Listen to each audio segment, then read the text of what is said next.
Yessiak Abdillahi, bonjour. Bonjour. Vous êtes un ancien élu et vous semblez prendre plus de recul par rapport à la politique en ce moment, et cela vous permet finalement d'analyser les événements qui touchent notre département. Merci donc de nous partager ces 15 minutes pour parler de ce qui touche Mayotte. Alors, mardi, Soabadine Ibrahim Ramadani, le président du conseil départemental, a écrit au nouveau ministre de l'Intérieur pour lui demander de garantir la sécurité du département. Il fait ici référence aux événements qui touchent Anjouan et qui pourraient avoir un impact sur le département de Mayotte. Est-ce que c'est un bon timing finalement ? C'est très mauvais parce que ça fait pratiquement plus de 2 mois que les femmes alertent, squattent devant la préfecture.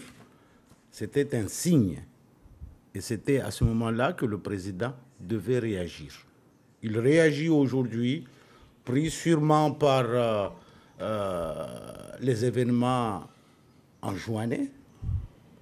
Il a écrit au ministre de l'Intérieur, c'est bien, mais pour moi c'est trop tard, puisque ça fait déjà plusieurs mois. Il y a eu la grève, la grève dure conduite par le collectif. Il y a eu le mouvement des femmes devant les services des étrangers à la préfecture. Il avait largement le temps d'écrire au ministre et d'alerter. Je crois que là, il le fait sous l'émotion parce qu'il y a un soulèvement en juin, mais c'était prévisible. Toujours est-il, la situation à Anjouan est très préoccupante. Oui, tout à fait. Il fallait pour lui réagir, mais la situation est préoccupante à Mayotte depuis des mois. Il n'a pas réagi. Il n'a pas écrit au ministre de l'Intérieur. Je trouve qu'il a mis trop de temps. Ce courrier, les gens peuvent l'interpréter comme ils veulent. Moi, avec le recul que j'ai, il avait largement le temps, à une époque, d'interpeller le ministre de l'Intérieur sur la situation à Mayotte et par extension la situation aux Comores. Parce que cette situation est due au comportement des gouvernants aux Comores qui ne sont pas nouveaux aujourd'hui. C'est depuis l'arrivée d'Azali qu'on entend que certaines lois là-bas, la loi fondamentale, la Constitution a été bafouée.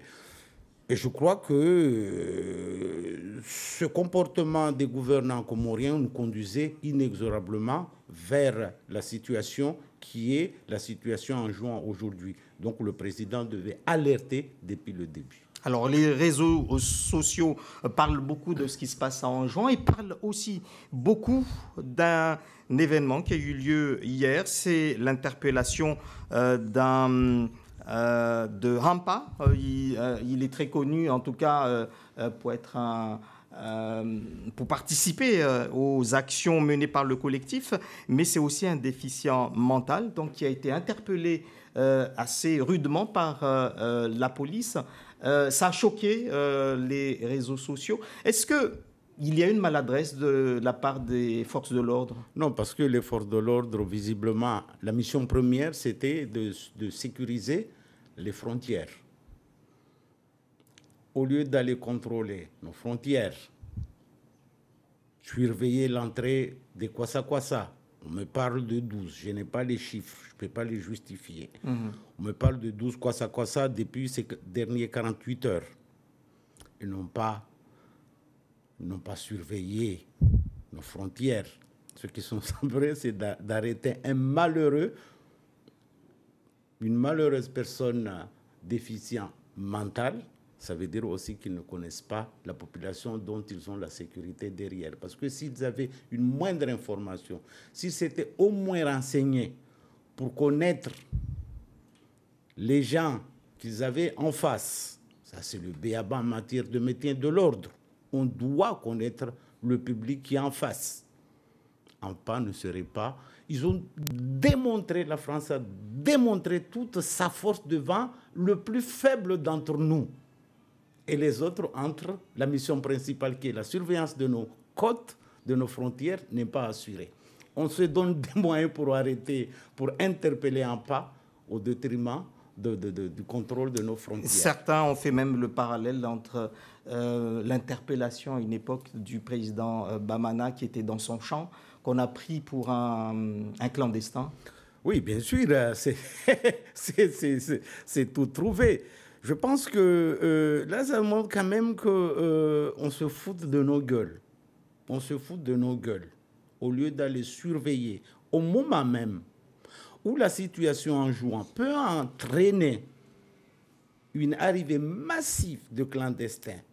J'ai bien peur que ce soit le cas aujourd'hui. Je n'ai pas encore les chiffres. On se focalise à surveiller un dispensaire alors qu'on aurait pu fermer, parce que ça va de la sécurité des Mahorais, des 300 000 Mahorais qui vivent ici. Au lieu d'aller surveiller un dispensaire qu'on pouvait fermer, il n'y aura pas de mort si on ferme Jacaranda aujourd'hui, pendant une semaine. Comme il n'y a pas eu de mort quand on a fermé les services des étrangers à la préfecture, on aurait pu fermer et aller surveiller d'abord les côtes et protéger les citoyens français de Mayotte. Quand vous parlez de fermeture du dispensaire, non, mais je t'assure qu'il n'y aura pas de mort. Il n'y aurait pas eu de mort. C'est tout de même un accès, c'est tout de même un service public et on ne le ferme pas comme ça. On peut le fermer, on le ferme le week-end, il n'y a pas de mort. On aurait pu le fermer pour préserver je dirais la sérénité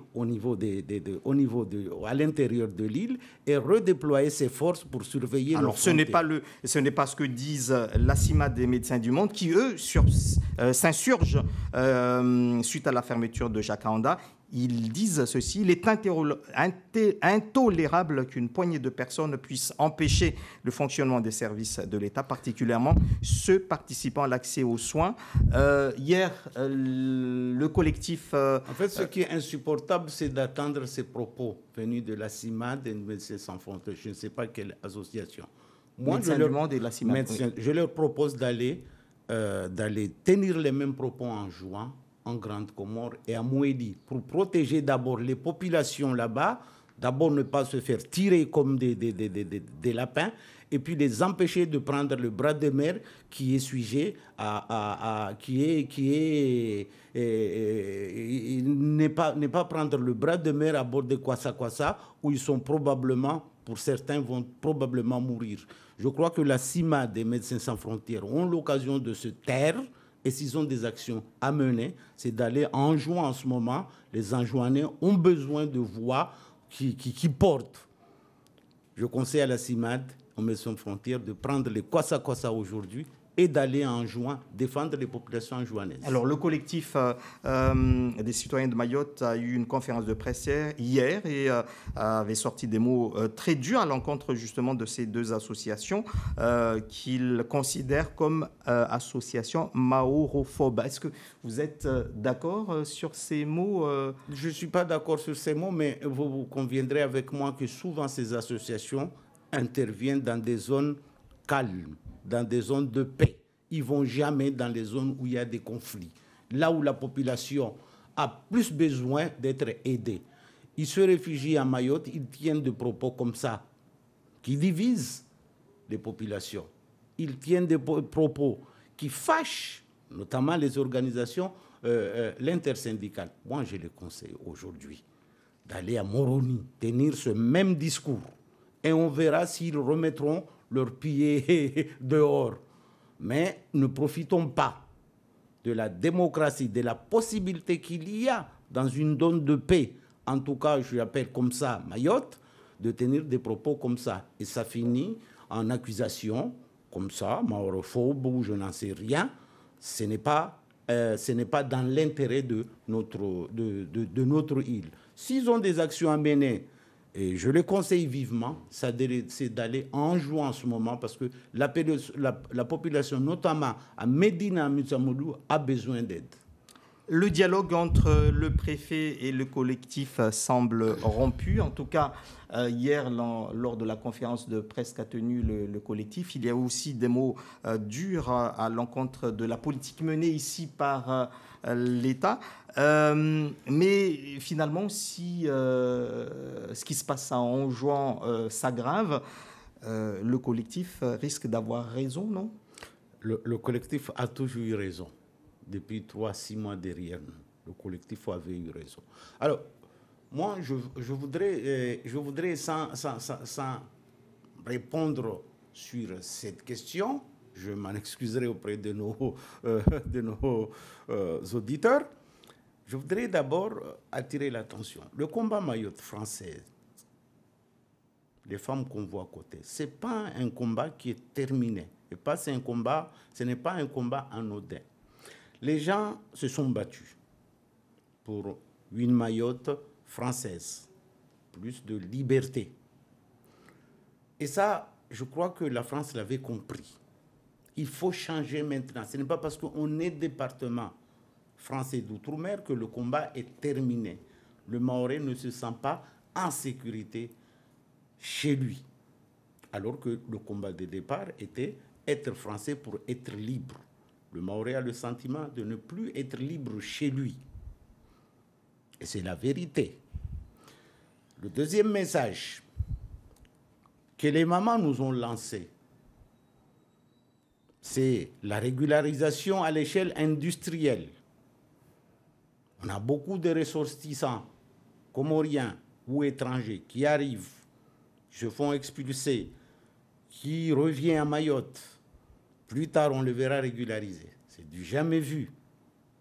Alors, on doit ensemble, l'État, les autorités locales, configurer une nouvelle politique pour Mayotte.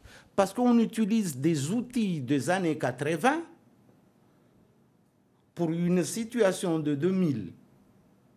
Je prends pour exemple, aujourd'hui, qui n'a rien à voir avec l'immigration. Les routes ont été construites dans les années 80, où il y avait une dizaine de voitures à Mayotte. Aujourd'hui, on déverse 2000 immatriculations neuves. On veut toujours que les routes soient suffisantes. Donc, il faut une vraie politique. Parce que même l'immigration clandestine, vous aurez remarqué, l'État n'a pas préparé les outils nécessaires pour lutter. Aujourd'hui, on nous parle des bateaux qui vont arriver. Mais si on avait bien ciblé l'évolution de l'immigration clandestine à Mayotte, l'État aurait anticipé la mise en place de nouveaux outils. Donc, ce qu'il faut, c'est un débat entre les autorités de l'État et les élus locaux pour fixer un nouvel cap, de nouveaux outils pour le développement de Mayotte. Ce n'est pas parce que les gens se soulèvent, vous aurez remarqué, c'est dès qu'il y a un soulèvement, on va nous dire « Ah oui, on va vous mettre, l'État va envoyer un bateau ». Non, on sait qu'il y aura toujours de l'immigration clandestine qui ira crescendo en évolution. Et si on ne prend pas la mesure du problème aujourd'hui pour fixer un nouveau cap pour les 10 années qui viennent, on sera submergé. Je vais terminer là-dessus. Le cas des professeurs clandestins à régulariser. En situation irrégulière, du coup, parce que leur visa, leur carte de séjour n'a pas été renouvelée, mais ils ne sont pas clandestins. Ils ne sont pas clandestins. Peu importe. Quand on est en situation irrégulière, on est clandestin. Cette situation, on va la vivre l'année prochaine. Si on n'anticipe pas pour former les futurs professeurs de notre île, qui viendront de la métropole, pour certains, on n'en sortira pas. La situation est posée, la question est posée sur la table. On n'a pas besoin de réfléchir. C'est quelle éducation pour les années à venir. J'en conclurai que cela démontre aussi, et là les organisations syndicales ont raison, qu'il y a une faillite du système éducatif. Parce que c'est un système qui n'arrive même plus à subvenir à ses propres besoins. S'offrir des professeurs. On est obligé d'aller recruter à l'étranger. Ça veut dire que le système éducatif à Mayotte, il est en faillite. Et par conséquent, et je répète, il faut un nouveau plan, des nouvelles outils pour le développement. Mais il y a ce plan Mayotte qui axe d'ailleurs le développement de l'île à travers les logements, le logement social et aussi l'éducation. Le Mahorais aime bien être propriétaire. Voilà. S'il faut aider le Mahorais à devenir propriétaire, oui. S'il faut construire des logements sociaux dans des quartiers où il y a Forcément pas beaucoup de Maoré. Le Maoré, il a vocation à être propriétaire. C'est là qu'il faut l'aider pour devenir propriétaire et non locataire. Vous êtes donc d'accord avec Mansour Kamardine qui dit que, en tout cas sur ces deux axes-là, c'est plus favorable aux étrangers? Probablement parce qu'un étranger en situation régulière, il faut bien le loger. Et qui va profiter des logements locatifs, socio-locatifs, c'est sûrement un étranger. Donc ça ne profite pas forcément au Maoré. Le Maoré, encore une fois, il a besoin d'être propriétaire. Merci beaucoup, Isiaka Abdillaye, d'avoir été l'invité de Zakouli ce matin. Dans un instant, le journal en maoré avec Mona Saindou. Bonne journée à tous. Soyez les premiers à être informés en écoutant la matinale de la première.